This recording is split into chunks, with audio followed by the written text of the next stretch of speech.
ঢাকা বরিশাল মহাসড়কে green line বাসে আগুন। সানুয়ার নামক স্থানে গ্রিন লাইন বাসে আগুন লেগে যায়। দেখতেই পাচ্ছেন পুরো বাসটি আগুনে জ্বলে যাচ্ছে।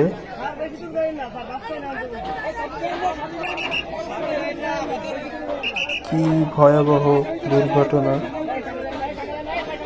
গ্রিন লাইন এসি বাসে আগুন। বরিশাল ঢাকা মহাসড়কে সানোয়ারে আছি আমরা। এই যে দেখতে পাচ্ছেন ভয়াবহ আগুন।